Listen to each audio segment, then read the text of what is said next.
الحمد لله رب العالمين، والعاقبة للمتقين، والصلاة والسلام على سيد الأنبياء والمرسلين،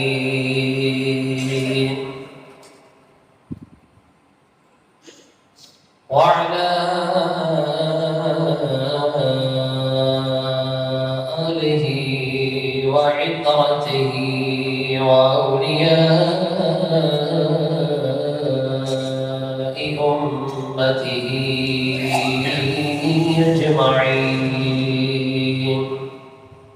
أما بعد، فأعوذ بالله من الشيطان الرجيم. بسم الله الرحمن الرحيم.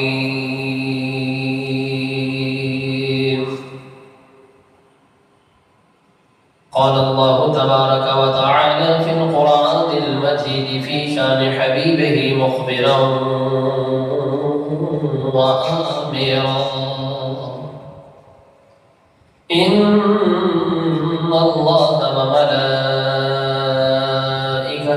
يصلون على النبي يا أيها الذين آمنوا صلوا عليه وسلموا تسليما. عشق و محبت سے درود پاک پڑھ لیجیے. الصلاۃ والسلام علیک یا سیدی یا رسول اللہ وعلی آلک وصحبک یا سیدی یا حبیب اللہ. الصلاة والسلام عليك يا سيدي يا رحمة للعالمين، وعلى آلك وصحبك يا سيدي يا خاتم النبيين، يا صاحب الجمال ويا سيد البشر. من وجهك المنير لقد نبر القمر، لا يمكن ثناؤك ما كان حقه. بعد خدا بزرگ تو قصہ مختصر. اللہ رب العزت کے فضل اور احسان سے، اس کے محبوب مکرم صلی اللہ علیہ وآلہ وسلم کی نظر رحمت سے جمعۃ المبارک کے اس اجتماع میں شریک ہیں. دعا ہے خالق کائنات جل جلالہ وأتم برہانہ وأعظم شانہ، ہم سب کا آنا جانا سننا سنانا اپنی پاک بارگاہ میں قبول فرمائے. آج کی اس گفتگو کا عنوان ہے آثار نبویہ کا تحفظ اور ان سے تبرک حاصل کرنا، یعنی کہ برکت لینا. محبت کا اصول یہ ہے، پیار کرنے والے کو اپنے محبوب کی ہر نسبت اور ادا پیاری لگتی ہے. اگر کسی کو اپنے محبوب کی ادائیں، اس کی نسبتیں اور اس کے آثار و متعلقین اچھے نہیں لگتے، تو اس کا مطلب یہ ہے کہ اس کی محبت ابھی ناقص ہے، کامل نہیں. خالق کائنات جل جلالہ نے اپنے محبوبوں کی نسبتوں کا لحاظ کیا اور ان کے ساتھ جو محبت جن لوگوں نے کی ان کا اقبال بلند کیا، اور خود بھی ان کی نسبتوں کے ساتھ محبت کا اظہار فرمایا. مکہ المکرمہ میں 2 پہاڑیاں آج بھی موجود ہیں. اللہ رب العزت نے پتھر کے ان پہاڑوں کے بارے میں فرمایا ہے ان الصفا والمروہ من شعائر اللہ، یہ صفا اور مروہ دو پہاڑیاں اللہ کی نشانیوں میں سے ایک نشانیاں، یہ پہاڑیاں ان کو اللہ تعالیٰ نے اپنی نشانی قرار دیا، کیوں؟ ان پر اللہ کی ایک نیک بندی جناب حاجرہ رضی اللہ تعالی عنہا کے قدم لگے۔ وہ پتھر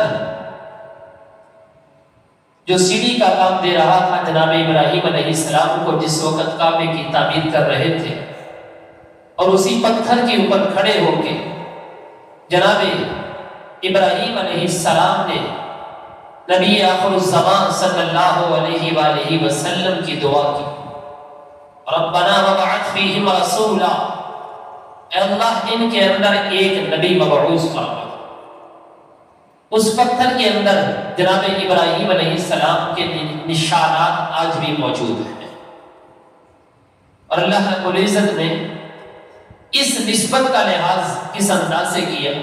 قرآن کہتا ہے وَاتَّخِذُوا مِن مَّقَامِ إِبْرَاهِيمَ مُصَلًّى، لوگوں جناب ابراہیم علیہ السلام کے مقام کو تم مصلی بنا لو۔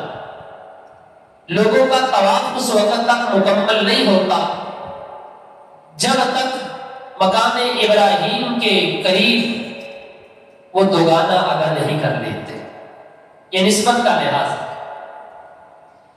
مصطفیٰ جان رحمت صلی اللہ علیہ وآلہ وسلم کی شان محبوبیت یہ بھی بے مثال ہے، اور رب تبارک و تعالی نے آپ کی نسبتوں کے ساتھ بھی بے حد بیان فرمایا۔ سیدنا فاروق اعظم رضی اللہ تعالیٰ عنہ حضور کے قریب آتے آگے کہتے ہیں بی ابی انت و امی یا رسول اللہ صلی اللہ علیہ وسلم، میرے والدین آپ پر فدا ہو، لقد بلغ من فضیلتک عند اللہ ان اقسم بحیاتک دون سائر الانبیاء، اللہ نے تمام انبیاء میں سے آپ کو یہ فضیلت عطا فرمائی ہے کہ کسی بھی نبی کی عمر کی قسم اللہ نے یاد نہیں فرمائی، پیارے محبوب آپ کی عمر کی قسم ہی اللہ نے قرآن کے اندر یاد فرمائی ہے۔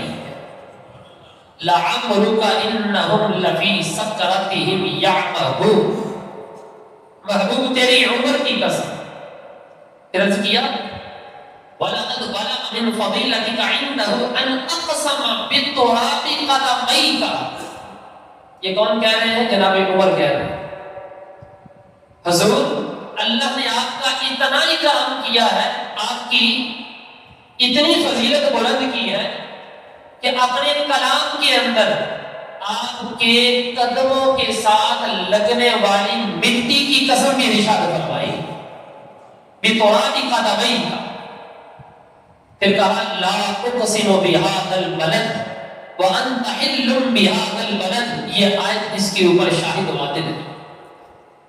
پیارے محبوب مجھے اس شہر کی قسم، وانت حل بهذا البلد، کہ تو اس شہر کے اندر تشریف فرما۔ جس شہر کی گلیوں میں حضور کے قدم لگ جاتے ہیں اور قدموں کے ساتھ مٹی لگ جاتی ہے، اللہ تبارک و تعالی اس مٹی کی قسم بھی قرآن کے اندر یاد فرماتا ہے۔ یہ حضور کی فضیلت ہے اور حضور کے ساتھ نسبت کا لحاظ ہے جو اللہ تبارک و تعالیٰ نے قرآن کے اندر بھی یاد فرمایا۔ مسجد اقصیٰ ہے، اللہ فرماتا ہے اقصی الذی بارکنا حولہ، یہ مسجد اقصیٰ ہے، اس کے ارد گرد ہم نے برکتیں رکھی۔ مسجد اقصیٰ یہ اللہ کا گھر ہے، اس کے ارد گرد برکتیں کیسے؟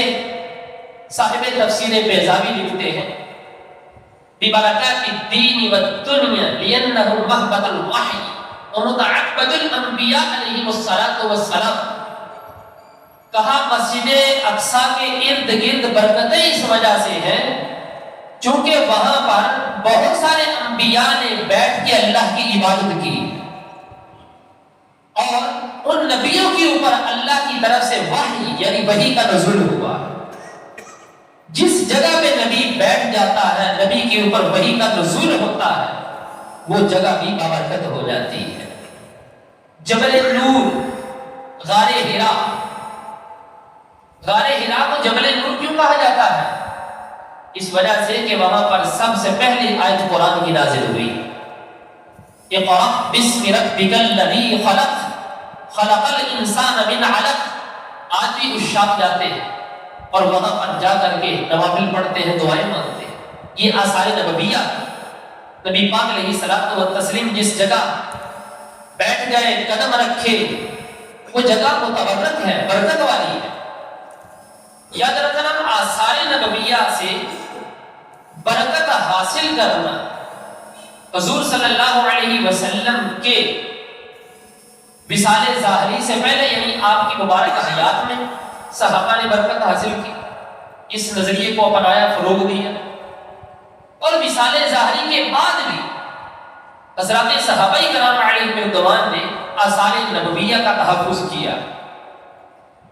بخاری اور مسلم کے اندر جو لوگ کہتے ہیں کہ ہم بخاری اور مسلم سے آگے نہیں بڑھتے، ہمارے واسطے سب سے بڑی سند بخاری اور مسلم کی ہے، تو ان کے واسطے بہت بڑا پیغام ہے کہ پوری بخاری کو دیکھیے، پوری مسلم کو دیکھیے کہ صحابہ کرام علیہم رضوان نے آثار نبویہ کا تحفظ کیسے کیا۔ چند میں اشارات کروں گا یہاں پر نبی پاک علیہ الصلوۃ والسلام کے وصال ظاہری سے پہلے کے واقعات کی طرف، کہ صحابہ کرام علیہم رضوان نے حضور کی حیاتی میں حضور کے آثار سے کیسے برکت حاصل کی۔ سن 6 ہجری میں صلح حدیبیہ اور کفار کا سفیر عروہ بن مسعود جس وقت مسلمانوں کے قریب آتا ہے اور قائد الانبیاء صلی اللہ علیہ وآلہ وسلم کو دیکھتا ہے کہ حضور فرائض بندگی ادا کرنے کے لیے جس وقت اپنے ہاتھ پاؤں کو دھوتے ہیں تو جو وضو کے قطرات حضور کے جسم کے ساتھ لگ جاتے ہیں وہ زمین پر نہیں گرتے، صحابہ ان کو برکت سمجھ کے اپنے ہاتھوں کے اوپر لیتے ہیں۔ یہ بخاری کے لفظ ہے، اور ان کا انداز کیسا تھا، کیسے مستانہ وار پھرتے تھے۔ لفظ بخاری کے دیکھیے، یقتدرون بالوضوء، وہ حضور کی جو قطرات ٹپک رہے ہوتے تھے ان کی طرف آگے بڑھتے تھے، اور دور سے دیکھنے والا بندہ یوں سمجھتا تھا کانوا یقتتلون علی وضوئہ، شاید نبی لڑ پڑیں گے، شاید نبی لڑ پڑیں گے، یعنی کہ قطرات لینے کے لیے ایک دوسرے سے آگے بڑھتے تھے۔ اور پھر کئیوں کا انداز محبت ایسا تھا، فمن اصاب منہ شیئا تمسح بہ، جس کو وضو کے قطرات مل جاتے اس کو برکت سمجھ کے مل لیتا جسم کے اوپر، ومن لم یصب منہ شیئا اخذ من بلل ید صاحبہ، اور جس کو نہیں ملتا تھا تو دوسرے کے تر ہاتھوں کے ساتھ اپنا ہاتھ رگڑ لیتا تھا، اس کا تر ہاتھ ہوتا اس کے ساتھ اپنا ہاتھ مس کرتا، پھر اپنے جسم کے اوپر ملتا۔ اور پھر عروہ بن مسعود نے کفار قریش کے سامنے اس حقیقت کا بھی اعتراف کیا کہ لوگ تو محبوبوں کی اچھی چیز کے ساتھ محبت کرتے ہیں، لیکن یہاں پر تو محبت کا انداز ہی گراتا ہے۔ واللہ ان تنخم نخامة الا وقعت في كف رجل منهم فدلك بها وجهه وجلده، میں نے ان لوگوں کو دیکھا ہے محبت اتنی کرتے ہیں، حضور جس وقت مبارک بینی سے، مبارک ناک سے اپنی رطوبت صاف کرتے ہیں تو اس رطوبت کو بھی زمین پر نہیں گرنے دیتے، فَدَلَكَ بِهَا وَجَهَهُ وَجِلْدَهُ، اس رطوبت کو بھی اپنے چہرے کے اوپر، اپنے جسم کے اوپر برکت سمجھ کے مل لیتے ہیں۔ میں نے تو یہ انداز بھی دیکھا۔ غرض کی حضرات صحابہ کرام علیہم رضوان نے نبی پاک علیہ الصلوۃ والسلام کے آثار سے حضور کی حیات میں ہی برکت حاصل کی۔ صرف یہ نہیں، بہت سارے آثار ملتے ہیں۔ مؤذن مسجد حرام ہے، صحابی رسول ہے سیدنا ابو محذورہ جمحی رضی اللہ عنہ، سید عالم صلی اللہ علیہ وسلم نے ان کو اذان خود سکھائی۔ اذان سکھانے کے بعد سرکار صلی اللہ علیہ وسلم نے بطور شفقت ان کے مبارک سر کے اوپر پیشانی کے قریب اس طریقے سے ہاتھ رکھ دیے، اس طریقے سے ہاتھ رکھ، یعنی تھوڑے سے بال بھی ہاتھ کے نیچے آ گئے اور پیشانی کے اوپر بھی ہاتھ لگا۔ وہ ساری زندگی اپنے سر کے بال کٹواتے رہے، لیکن جو بال حضور کے ہاتھ کے نیچے آئے تھے اس کو کٹواتے نہیں تھے کہ میں ان بالوں کو کیسے کٹوا سکتا ہوں۔ ان بالوں کو نبی پاک علیہ الصلوۃ والسلام کے مبارک ہاتھوں نے چھوا، یہ ان کے اندر تڑپ تھی اور لگن تھی۔ صرف یہ نہیں، بخاری اور مسلم کے اندر، خصوصاً بخاری شریف کے اندر یہ پورا ایک باب ہے جو امام محمد بن اسماعیل بخاری رحمۃ اللہ تعالی علیہ نے یہ عنوان قائم کیا ہے، باب المساجد التي على طرق المدینہ والمواضع التي صلی فیہا النبی صلی اللہ علیہ وسلم، کہ مسجد نبوی سے مکہ المکرمہ تک، یعنی کہ مدینہ سے مکہ تک یہ جو درمیانی راستہ ہے، ان جگہوں کو گنوایا ہے جن جگہوں پہ نبی پاک علیہ الصلوۃ والسلام نے کبھی رک کے نماز ادا کی تھی، ان جگہوں کو گنوایا، یعنی کہ وہ جگہیں جن جگہوں پہ صلی نبی صلی اللہ علیہ وسلم سرکار نماز پڑھا کرتے تھے۔ اور پھر ساتھ فاروق اعظم رضی اللہ عنہ کے شہزادے حضرت عبداللہ، ان کو عبداللہ بن عمر کہا جاتا ہے، ان کے اس فعل کو بھی ذکر کیا امام بخاری نے کہ جب مدینہ منورہ سے مکہ مکرمہ جاتے تو راستے میں اپنے شاگردوں کے سامنے پیمائش کر کے ان مقامات کی نشاندہی فرماتے اور کہتے اس جگہ پہ سرکار علیہ الصلوۃ والسلام نے فلاں وقت نماز ادا کی تھی، سرکار اس جگہ پہ اس طریقے سے بیٹھے تھے، سرکار صلی اللہ علیہ وسلم نے اس جگہ پہ اس طرح استراحت کی تھی، کیونکہ سرکار علیہ الصلوۃ والسلام کے یہاں پر مبارک قدم لگے تھے۔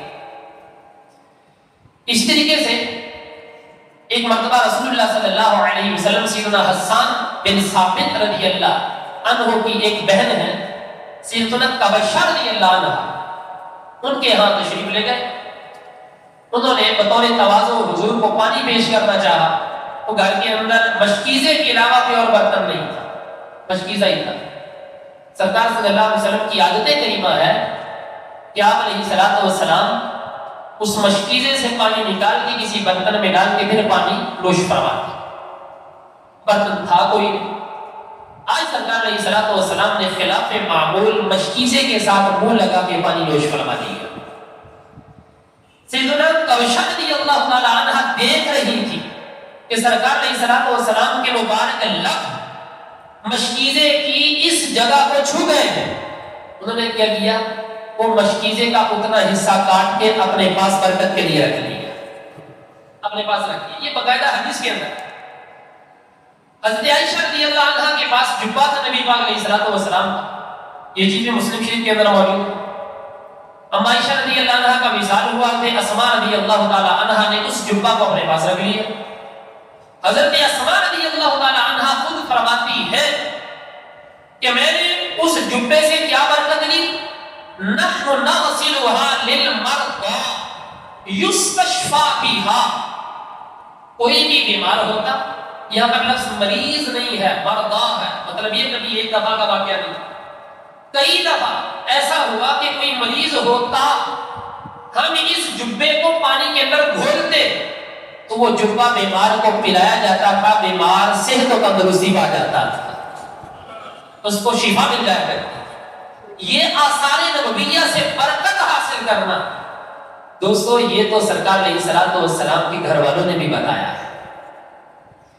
سیدنا عبد الرحمن بن عوف ہے، سیدنا امیر معاویہ رضی اللہ تعالیٰ عنہما ہے، وصال کا وقت قریب آتا ہے، اپنے ساتھیوں کو تلقین کرتے ہیں کہ سرکار علیہ الصلوۃ والسلام کے جو آثار ہمارے پاس موجود ہیں، حضور کے مبارک ناخن، حضور کے موئے مبارک، یا اس کے علاوہ کوئی اور چیز، جس وقت ہم قبر کے اندر جائیں تو ان آثار کو ہمارے کفن کے ساتھ رکھیں، قبر میں عشق رخ شاہ کا داغ لے کے چلے، اندھیری رات سنی تھی یہی چراغ لے کے چلے۔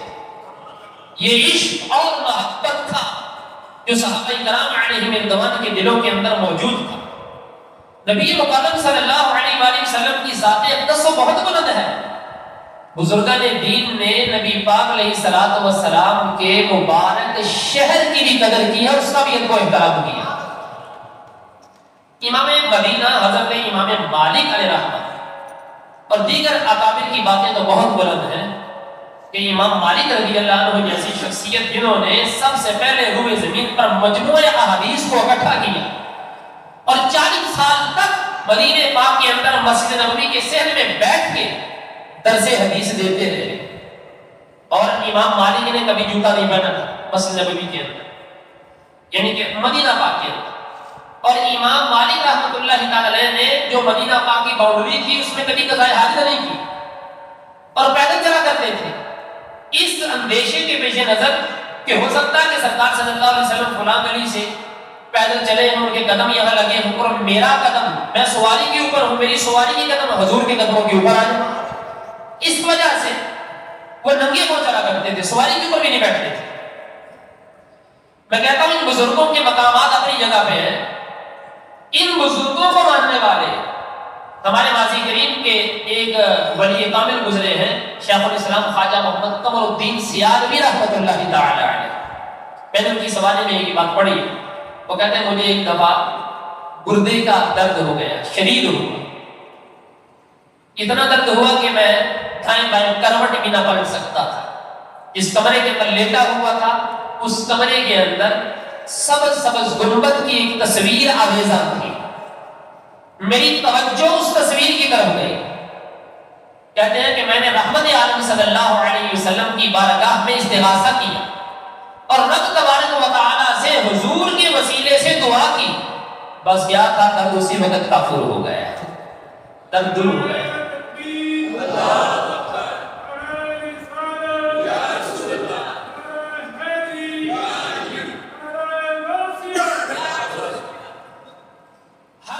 نبی پاک علیہ السلام کے ساتھ نسبت رکھنے والی اشیاء کا تحفظ لوگ کرتے آئے، ان سے برکت حاصل کرتے آئے. امام ربی رحمۃ اللہ تعالی علیہ نے جس وقت ان حدیثوں کو لکھا، لکھنے کے بعد اس بات کو لکھا، وہ کہتے ہیں کہ یہ چیز مستحب ہے کہ آثار الصالحین، استحباب التبرک بھی آثار الصالحین والثياب، صالحین کے کپڑوں سے، صالحین کے آثار سے برکت حاصل کرنا یہ مستحب ہے. یہ امام نبوی نے لکھا ہے جنہوں نے مسلم شریف کی شرح لکھی. ہر دور میں لوگوں نے برکتیں حاصل کی ہیں، لیکن جو برکت کا حصہ اہل ترک نے پایا ہے یہ انہی کا حصہ. ان کے بارے میں کتابوں کے اندر ملتا ہے کہ ترکوں نے اس محبت کے ساتھ مسجد نبوی شریف کی تعمیر اور توسیع کا اندازہ بنایا. خلافت عثمانیہ کے یہ 31ویں بادشاہ تھے سلطان عبد المجید، یہ ان کا نام ہے. یہ 1265 کی بات ہے، یعنی 1265 سنہ ہجری، عیسوی نہیں ہجری، اور 1849 عیسوی بنتا ہے. مسجد نبوی شریف کی توسیع کا ارادہ بنا. انہوں نے بڑی محبت کا اظہار کیا، جہاں جہاں مسلمان موجود تھے اعلان کروا دیا کہ جتنے بھی ماہر کاریگر ہیں وہ ہمارے استنبول، اس وقت کا قسطنطنیہ دارالخلافہ، وہاں پر حاضر ہو جائے، ہم ان سے خدمت لینا چاہتے ہیں. ان کو اکٹھا کیا گیا، 500 کے لگ بھگ لوگ اکٹھے ہوئے. اچھا، پھر ان کو کیا کہا گیا؟ ان سے کہا گیا کہ اپنی اولادوں کو حافظ قرآن بنائیں، ایسے اپنے شاگرد تیار کریں جو قرآن کے حافظ ہوں اور اپنا فن ان کے اندر منتقل کریں. 20-25 سال کا یہ دورانیہ تھا. ان کی بستی وہاں پر آباد کی گئی ان کاریگروں کی. اب کیا ہوا، جس وقت وہ لوگ ماہر ہو گئے، اپنے فن انہوں نے اپنے شاگردوں کے اندر منتقل کر دیے، قرآن کے حافظ بن گئے. ان کی ذمہ داری کیا لگائی گئی؟ ان کو مسجد نبوی کے قریب 12 میل کا فاصلہ ہے، وہاں پر ان کی بستی کو آباد کیا گیا. اور پھر ان کے ساتھ کیا معاہدہ ہوا؟ ان سے کہا تعمیر کے آغاز سے لے کر اختتام تک ہر کاریگر اپنے کام کے دوران باوضو رہے گا، باوضو رہے گا. دوسری بات، تمام کاریگر حافظ ہیں، لہذا کام کے دوران ہر لمحہ قرآن کی تلاوت جاری و ساری رہے.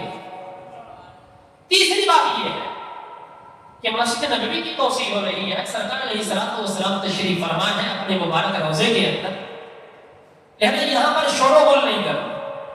یہاں تک کہ جو تم نے کاٹنا ہے، بنانا ہے، پتھر چھوٹا کرنا ہے، بڑا کرنا ہے، مسجد نبوی کے احاطے میں نہیں، 12 میل دور جو مشینیں پڑی ہیں وہاں پر وہ پتھر کاٹا جائے گا پھر یہاں لایا جائے گا۔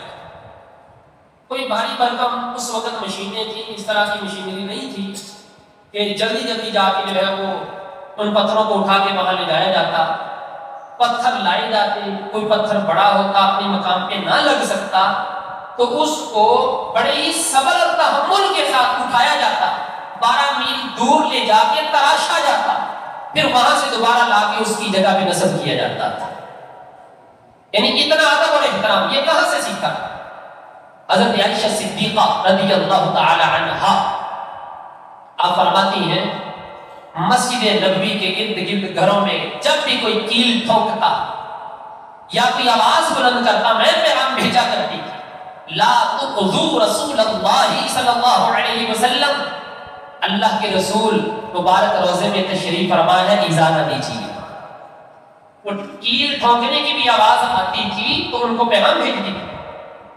یہ وہ ادب تھا جو اہل ترک نے سیکھا تھا، اور اس ادب اور احترام کے ساتھ مسجد نبوی کی ازسر نو انہوں نے تعمیر کی تھی، اور پھر انہوں نے پرانے نقشے جات جتنے بھی تھے ڈھونڈے۔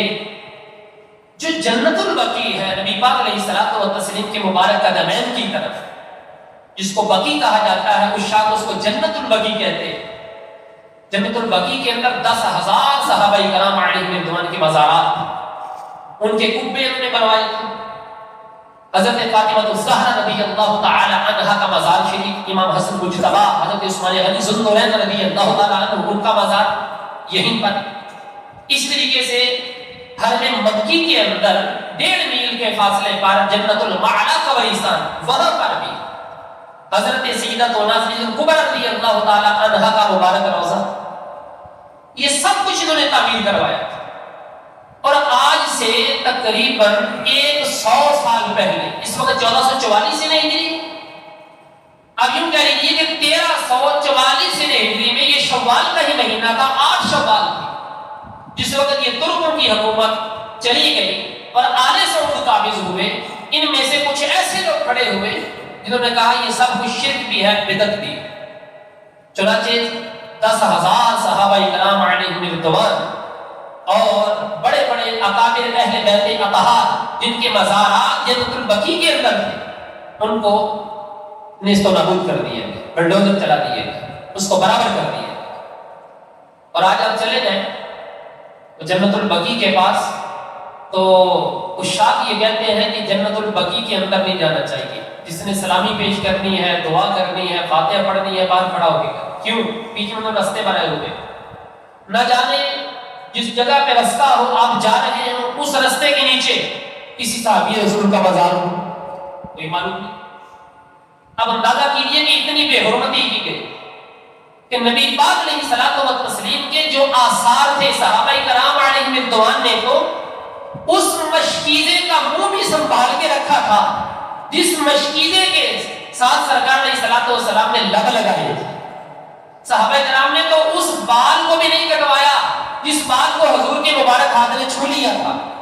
تو جن صحابہ نے سرکار کے سامنے بیٹھ کے تربیت حاصل کی اور سارا اسلام ہم تک پہنچایا، انہیں کی قبروں کو نیست و نابود کیا گیا، یہ کون سی مسلمانی ہے؟ دوستو یہ وہ چیزیں ہیں جو مسلمانوں کے اندر خلا پیدا کرتی ہیں۔ تو ہم لوگوں کی جو محبت کا زاویہ ہے وہ وہی ہے جو 14 سال پہلے صحابہ کرام علیہم رضوان کے پاس تھا۔ ہم یہ کہتے ہیں کہ عاشق کو، مسلمان کو، جو مومن اپنے آپ کو مومن کہتا ہے، اس کے قول فعل سے نبی پاک علیہ الصلوۃ والسلام کی محبت کا اظہار ہونا چاہیے۔ اور یہ وہ حقیقت ہے کہ جو آج بھی الحمدللہ جماعت حق یعنی اہل سنت و جماعت کے اندر موجود ہے۔ یہ آثار نبویہ ہوں، آثار صالحین ہوں، ان کو بابرکت سمجھتے ہیں، اور اس کے اندر اللہ تبارک و تعالی نے برکت رکھی ہے کہ صالحین کے جتنے بھی آثار ہیں، چاہے ان کا کپڑا کیوں نہ ہو، چاہے ان کی جگہ کیوں نہ ہو، اللہ تبارک و تعالی ان کے قدموں کی وجہ سے اس کو بھی بابرکت بنا دیتا ہے۔ یہ قرآن بھی کہتا ہے ان الصفا والمروہ من شعائر اللہ، جس طرح میں نے پہلے آیت مقدسہ پڑھی۔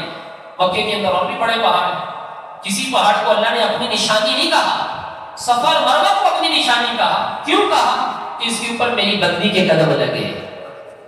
بس یہی عقیدہ حق اہل سنت ہے جس کی خوشبو آج بھی عاشقوں کے سینوں کے اندر موجود ہے.